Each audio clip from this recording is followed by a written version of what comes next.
उनका कहना था, भगवान के मंगलमय नाम से ऐसा कौन सा कार्य है जो सिद्ध नहीं हो सकता? ऐसा कौन सा महापाप है जिसका नाश नहीं हो सकता? ऐसी कौन सी परम गति या मुक्ति है जो नाम से नहीं मिलती? परंतु विचारने की बात तो यह है कि नाम का उपयोग कहां करना चाहिए। क्या नाम ऐसा तुच्छ पदार्थ है जो केवल पापों के धोने में ही लगाया जाए, या इस लोक अथवा परलोक की किसी नाशवान भोग्य वस्तु की प्राप्ति के लिए उसका प्रयोग किया जाए? जो पाप प्रायश्चित से या फल भोग से नाश हो सकते हैं, जो क्षण भंगुर भोज्य पदार्थ पुण्य बल से मिल सकते हैं, उनके लिए नाम का प्रयोग करना चमकीले पत्थरों के लिए महारत्न दे देने के समान मूर्खता का कार्य है। भगवान नाम तो प्यारी से प्यारी वस्तु है। उसके जब से नाम रूपी बड़े से बड़े आदरणीय अतिथि हमारे जीवा द्वार पर आकर उपस्थित होते हैं, जिनकी चरण रज मस्तक पर चढ़ानी चाहिए। ऐसे परम पूजनीय अतिथि से झाड़ू दिलवाकर घर का मैला साफ करवाना क्या बुद्धिमानी का काम है? क्या यह हीनता नहीं है? जिसके स्वागत के लिए सब जगह की सफाई और सजावट करनी चाहिए, उसी से घर का आंगन साफ करवाना क्या नीचापन नहीं है? यदि है तो फिर नाम का प्रयोग पापों के नाश में नहीं करना चाहिए। गीता प्रेस तथा कल्याण। मैं गीता प्रेस गोरखपुर में रहने नहीं आया था, पर भगवान के मंगल विधान से रहना हो गया। मैं आया था, उसमें बहुत छोटे रूप में काम था। एक बड़ी, एक छोटी, केवल 2 छपाई की हाथ मशीनें थी। गीता प्रेम भक्ति में प्रकाश, त्याग से भगवत प्राप्ति पुस्तकें निकली थी। भगवान की प्रेरणा से फिर काम बढ़ता गया। गोविंद भवन के ट्रस्टियों में साहित्य के जानकार केवल एक पुरुष थे, श्री ज्वाला प्रसाद जी कानोड़िया, और सब लोग श्री सेठ जी जयदयाल जी के भक्त थे। उनके आदेशानुसार ट्रस्टी बने थे। काम देखते थे श्री घनश्याम दास जी जलान। मेरे आने के बाद साहित्य प्रकाशन का कार्य बढ़ा। पूज्य श्री जयदयाल जी ने विश्वास करके मुझको स्वतंत्रता दे दी थी प्रकाशनार्थ की। अतएव पुस्तकों का चयन, अनुवाद कराना, लिखवाना, संपादन करना सब मैं ही करता था। वे प्रूफ सुनते थे और कहीं कोई बात नहीं जचती तो कह देते थे। इतने दिनों में एक पुस्तक जो उनको नहीं जची, दोबारा नहीं छापी गई। उपनिषदों, पुराणों, श्रीमद् भागवत, महाभारत, वाल्मीकि रामायण आदि का चयन, अनुवाद कराना, चित्रादि बनवाना सब मैंने किया। केवल 2 पुराणों का, पद्म पुराण संक्षिप्तीकरण पूज्य श्री सेठ जी ने किया। शेष प्रायः सभी पुस्तकें श्री रामचरितमानस तथा तुलसीदास जी के अन्य ग्रंथ, बाल साहित्य, भक्त गाथा, चरित्र साहित्य, स्त्री साहित्य, बड़े बड़े ट्रैक प्रायः सभी मेरे इच्छा अनुसार ही प्रकाशित हुए। सभी ग्रंथों का संपादन भी मेरी देखरेख में हुआ। यहां तक कि पूज्य श्री सेठ जी की गीता तत्व विवेचनी टीका, जिसको सुंदर भाषा में लिखा था बाबा श्री चक्रधर जी ने, और उसका भी संपादन मैंने ही किया। भाषा सुधार के साथ ही सारी टिप्पणियां मेरी लिखी हुई है। कल्याण के विशेषांकों का चयन, संपादन भी मैंने ही किया। कल्याण के लिए वैसे भी मैं पूर्ण स्वतंत्र था। लेखक, संपादक, अनुवादक मिलते गए, साहित्य प्रकाशन होता गया। परंतु मशीन छपाई, पुस्तकों की बिक्री, आर्थिक व्यवस्था, इनसे मेरा कोई संबंध नहीं था। अभिप्राय यह है कि इन कार्यों को मैं बिल्कुल नहीं देखता था। सारी व्यवस्था श्री घनश्याम दास जी ही करते थे।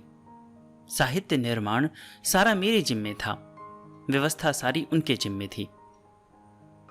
पूज्य श्री जयदयाल जी हर एक व्यवस्था का ध्यान रखते, बड़ी दिलचस्पी से देखते और उनके आदेशानुसार या घनश्याम दास जी अपने प्रस्ताव की, सुझाव की उनसे स्वीकृति लेकर व्यवस्था करते थे और ट्रस्टी तो नाम के थे। उस समय केवल भगवत सेवा के भाव से आए हुए कुछ लोग थे। श्री गंगा प्रसाद जी, पंडित श्री लाधूराम जी, श्री बिहारी लाल जी, श्री सुखदेव जी, ये सभी निष्काम भाव से केवल खर्च मात्र लेकर प्रेस की सेवा करते थे। कुछ समय बाद श्री बजरंग लाल आ गए थे। भाई रामेश्वर बाजोरिया थे। मजदूरों का झंझट था नहीं, अतः व्यवस्था का कार्य भली भांति चलता था। अब पूज्य श्री सेठ जी तथा श्री घनश्याम दास जी के देहावसान के बाद साहित्य प्रकाशन का कार्य तो किसी तरह चल रहा है, पर व्यवस्था में अस्त व्यस्तता आ गई है। उसका बड़ा कारण तो यह है वर्तमान में मजदूर मनोवृत्ति, जिसके कारण झंझट बने ही रहते हैं। दूसरा कारण है कार्य को सुचारू रूप से एकमत होकर देखे जाने की व्यवस्था का अभाव। श्री लादूराम जी का देहावसान हो गया। श्री बिहारी लाल जी ने अपना व्यापार कर लिया। श्री सुखदेव जी का भी देहावसान हो गया। रामेश्वर पहले ही चले गए थे। श्री बजरंग लाल जी को पक्षाघात होने से अच्छे होने पर भी वे पूरा काम नहीं कर पाते। गंगा प्रसाद जी काम देखते हैं, पर वे प्रायः वृद्ध हो चले हैं। स्थायी रूप से रहकर किसी भी विभाग में पूरी जिम्मेदारी के साथ काम करने वाले जानकार अनुभवी पुरुष अभी कोई है नहीं। ट्रस्टी सभी प्रेस का हित चाहते हैं, किसी का निजी स्वार्थ नहीं है। मैं दोष तो नहीं देता, पर यह कहना पड़ता है कि कुछ ट्रस्टियों का परस्पर का मतभेद, एक दूसरे के प्रति प्रेम का अभाव, एक दूसरे में दोष देखने की प्रवृत्ति तथा अहम भाव का पोषण सुचारू रूप से कार्य की व्यवस्था होने में बाधक सा हो रहा है। भगवान सबको सद्बुद्धि दे। कल्याण का कार्य अभी तो चल ही रहा है। गीता प्रेस तथा कल्याण के प्रति सभी वर्ग के लोगों की बड़ी सद्भावना है। आचार्य, साधु, महात्मा तथा सभी धर्मों के विद्वान, सरकारी, गैर सरकारी, राजनीतिक क्षेत्र की विभिन्न पार्टियां सभी कल्याण से प्रेम करते हैं। इसका प्रधान कारण है कल्याण की भागवत प्रेरित नीति। कल्याण का किसी भी धर्म संप्रदाय, मत मतांतर तथा किसी भी क्षेत्र के साधु, महात्मा, आचार्य, फकीर, पादरी आदि से कोई विरोध नहीं।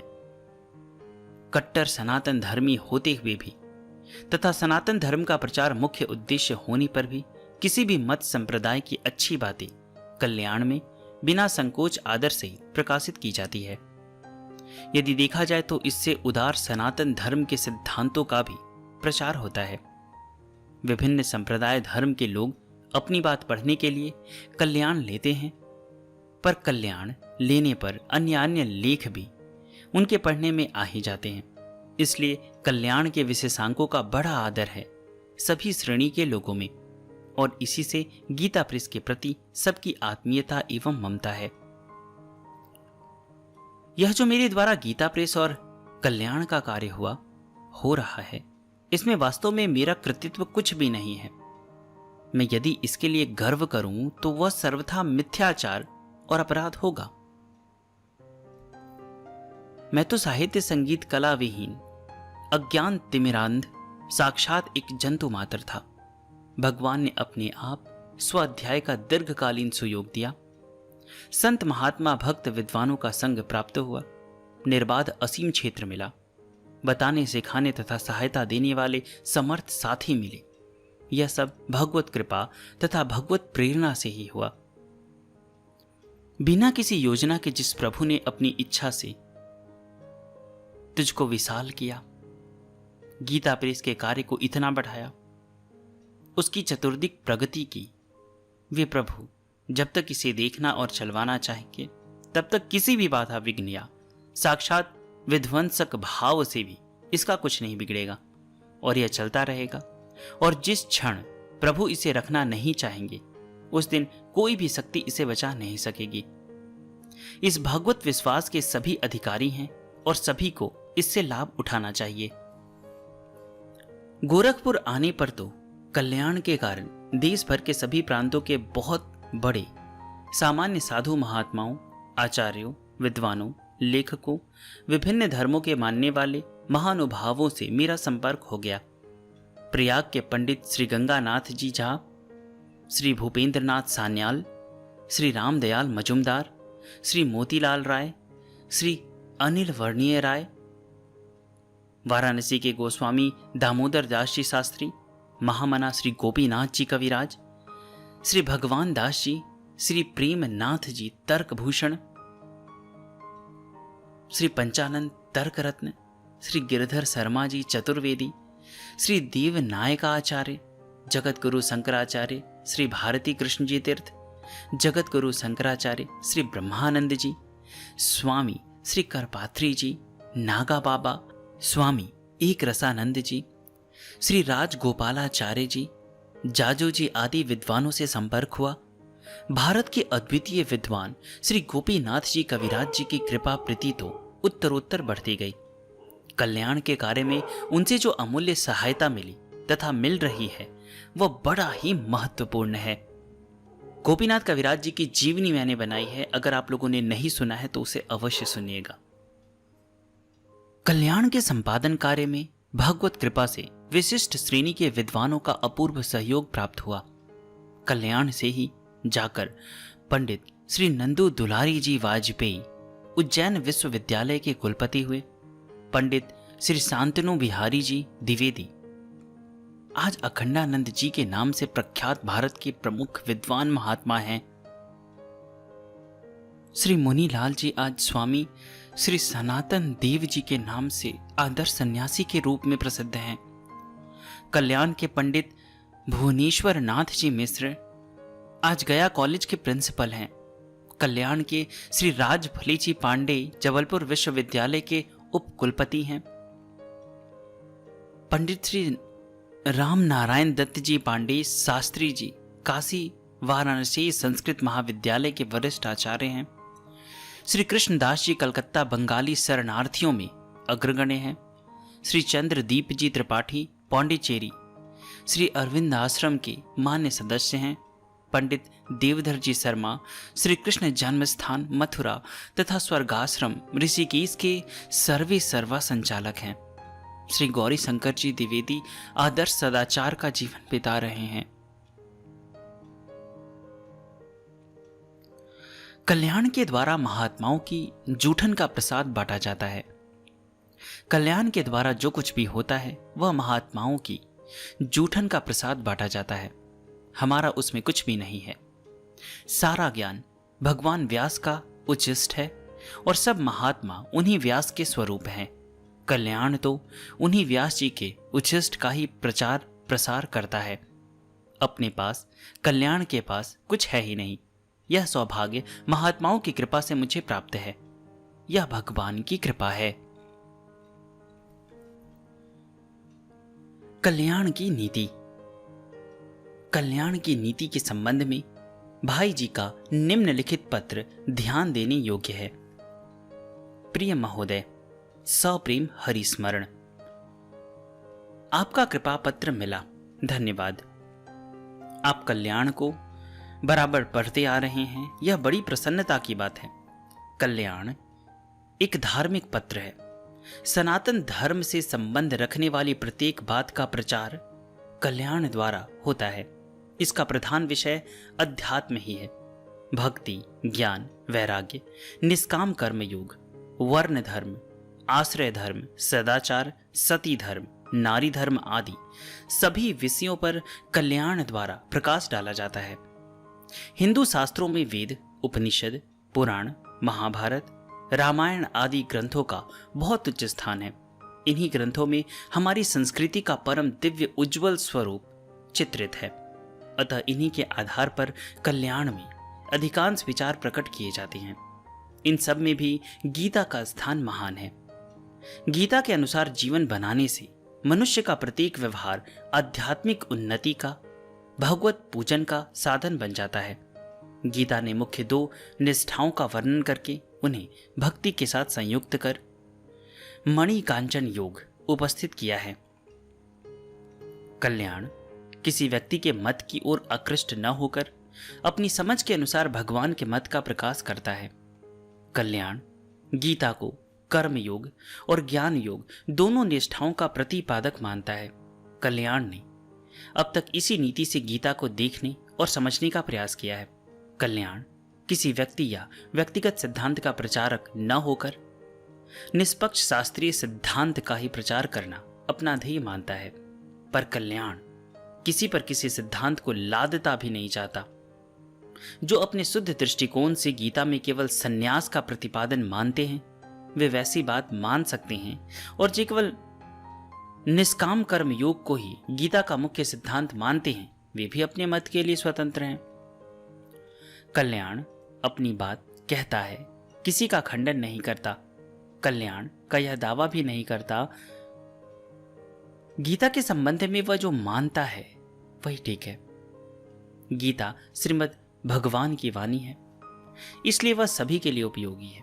जो जैसा अधिकारी है गीता का, उसके लिए वैसा ही उपदेश है। रत्नों का समुद्र है गीता, जिसकी जैसी डुबकी उसको वैसा ही फल। शेष भागवत कृपा।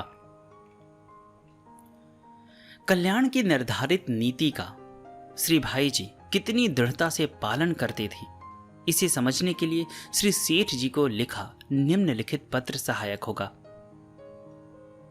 गोरखपुर 25 अक्टूबर 1929। परम पूज्यवर सादर प्रणाम। शारदा बिल के बाबत लिखा तो ठीक है,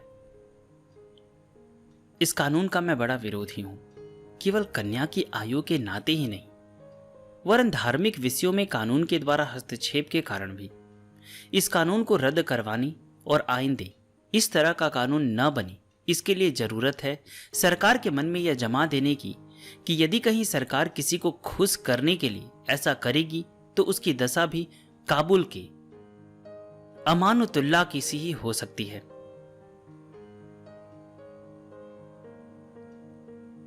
कानून तोड़कर जेल जाना और सरकार के विरुद्ध लोकमत जागृत करना ही इसका इलाज है। सुधारक तो चाहते हैं कि ऐसी बातें किसी तरह प्रचलित हो जाए। इस कानून के बनने में यदि सबसे अधिक कोई एक दोषी है तो मेरी समझ में भारत सरकार है। उसने अपने इस मेंबरों से वोट न दिलवाए होते तथा अपनी पक्ष खुले तौर पर इसके पक्ष में जाहिर न किया होता तो यह कानून नहीं बनता। सरकार के दबाव से ही सनातन प्रतिनिधि सभा के सभापति लाहौर निवासी लाला राम शरण दास जी ने एक सनातन धर्म की हैसियत से काउंसिल में इस कानून का जोर से समर्थन किया। अनेक प्रकार के कारण दिखाने और प्रार्थना करने पर भी वायसराय ने 1-2 साल के लिए इसे स्थगित करना भी स्वीकार नहीं किया।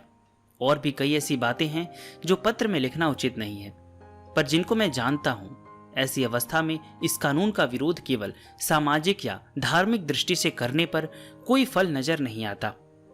राजनैतिक दृष्टि से इसका विरोध जोरदार शब्दों में किया जा सकता है और उसका कुछ फल भी होना संभव है।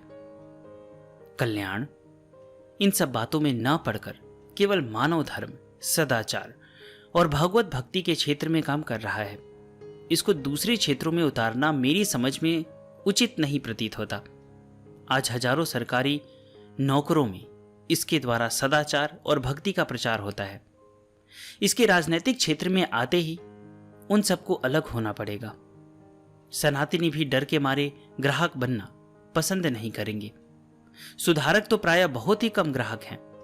धार्मिक दृष्टि से ग्राहक छूटने का डर नहीं है और ग्राहक छूटने से विरोध करने की मेरे मन में कल्पना तक नहीं हुई। ग्राहक घटने बढ़ने का प्रश्न इसमें नहीं है, प्रश्न है नीति का। कल्याण की जगह दूसरी नीति का पत्र होता तो मुझे इसका जोरदार सच्चा विरोध करने में कोई आपत्ति नहीं होती। संभव है उसके फल से राजद्रोह का मामला चल जाता। मैं तो इस राज्य तंत्र से भारत और धर्म की हानि ही समझता हूं, परंतु इस समय मैं इस आंदोलन से अलग हूं। मेरी धारणा है कि यह परिवर्तन होते आए हैं, होते रहेंगे। लोगों में ईश्वर की भक्ति श्रद्धा बनी रहेगी तो उनका लोक परलोक सुधर सकता है। जिन अंग्रेजों में 18-21 साल की उम्र में कन्याओं का विवाह होता है, उनमें भी भगवत भक्ति से लोगों का उद्धार हो सकता है। कल्याण उसी क्षेत्र में कुछ काम कर रहा है। मेरी समझ में इसकी इस नीति से जगत के मंगल कार्य में कुछ सेवा हो रही है। विवाह, जाति पाति आदि के काम और आंदोलन मेरी समझ से इससे बहुत कम दर्जे के हैं। उसमें राग द्वेष और बैर विरोध की बहुत गुंजाइश है। भावों का विरोध आगे चलकर व्यक्तियों के विरोध के रूप में परिणत हो जाता है। ऐसी स्थिति में अशांति से भरे हुए विश्व में अशांति बढ़ाने के काम में कुछ भी समय लगाने की अपेक्षा सार्वजनिक शांति के काम में, जो एकमात्र ईश्वर भक्ति, ईश्वर परायणता और मानव धर्म है, लगाना वर्तमान युग में बहुत ही आवश्यक और लाभप्रद प्रतीत होता है। इन्हीं सब कारणों से किसी भी सामाजिक या ऐसे आंदोलन के संबंध में कल्याण के द्वारा कुछ भी कार्य करना उचित नहीं प्रतीत होता जिससे विश्व धर्म ईश्वर धर्म में कुछ बाधा होती हो। अनाप शनाप बहुत ही लिखा गया। आपकी स्वाभाविक दयालुता और क्षमा के भरोसे पर मां बाप के सामने हठी बच्चे की भांति चाहे सो बके जाता हूं, केवल आपका ही हनुमान।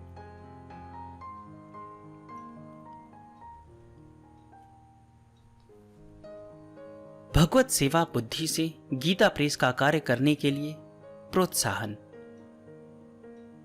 21 अक्टूबर 1931।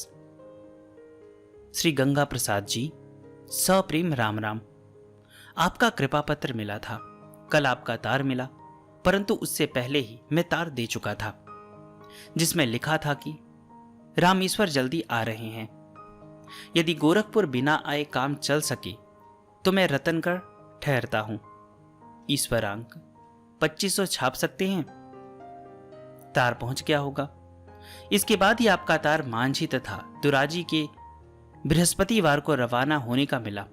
मैं समझता हूं आप लोगों ने यही निश्चय किया होगा कि मेरे स्वास्थ्य तथा मन की प्रसन्नता के लिए रतनगढ़ रहने दिया जाए।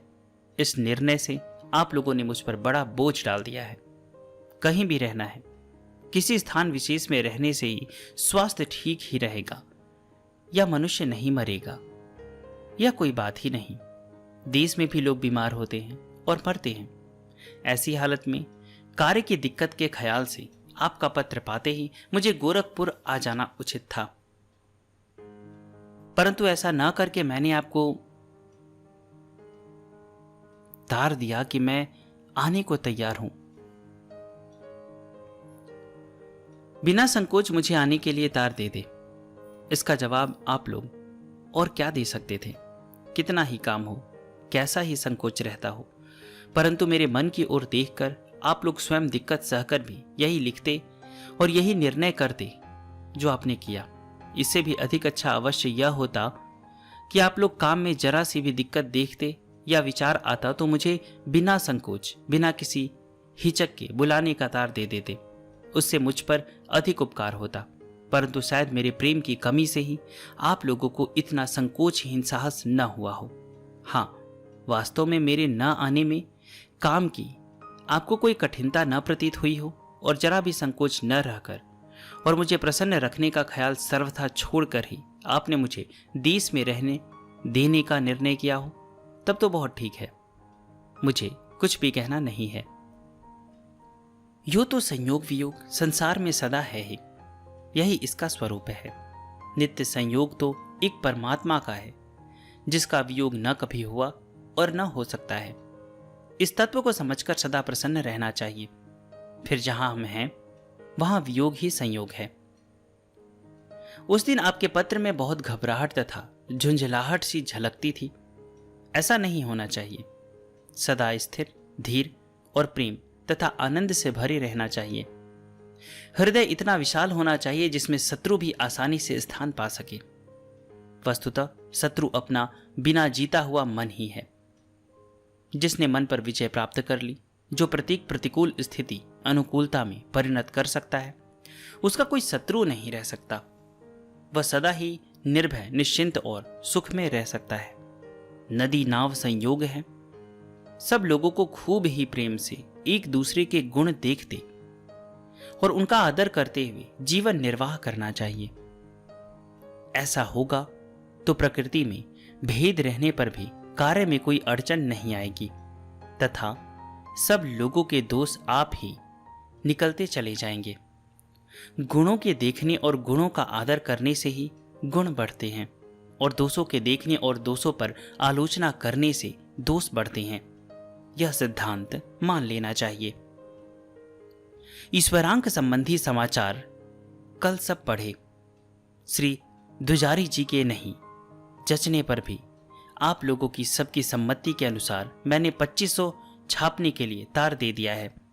यह प्रयोग भी कर देखना चाहिए, परंतु छपाई शुद्ध तथा बहुत जल्दी होनी चाहिए, जिसमें दूसरा संस्करण बदनाम न हो तथा जल्दी बिक सके। जितनी छपने में देरी होगी उतना ही कम बिकेगा। यहां भी श्री रामेश्वर ने हिसाब लगाया था। श्री रामेश्वर का सपरिवार आगामी कार्तिक द्वितीया को विदा होने का विचार है। इससे पहले मुहूर्त नहीं बनता। उसको स्वयं जल्दी है। श्री सुखदेव जी को भी बहुत शीघ्र हो सका तो श्री रामेश्वर के साथ ही भेजने का विचार है। उनका मन होगा वैसे ही राय देने का मन है, परंतु यहाँ रहने की अपेक्षा कार्य की दृष्टि से उनका गोरखपुर रहना ज्यादा आवश्यक और उपादेय प्रतीत होता है। फिर बात तो यह है कि कहीं भी रहकर भगवत सेवा की बुद्धि से काम करने वाले मनुष्य के लिए जितना सेवा का कार्य अधिक मिले उतना ही अच्छा है। कार्य में भगवत सेवा बुद्धि रहने पर कर्ता के मन के दोष आप ही निकल जाते हैं। परस्पर प्रेम की वृद्धि कार्यकर्ताओं में स्वतः ही होती है। जहां ऐसा नहीं होता वहां समझना चाहिए कि भगवत सेवा बुद्धि से कार्य होने में ही कुछ कसर है। सब लोगों से यथा योग्य कहिए तथा भगवत स्मरण करते हुए खूब प्रेम पूर्वक भगवत सेवा बुद्धि से कार्य करने के लिए उत्साहित करते रहिए। स्वयं ही बहुत जोर से तथा बड़ी सावधानी से ऐसी ही चेष्टा कीजिए। आपका हनुमान।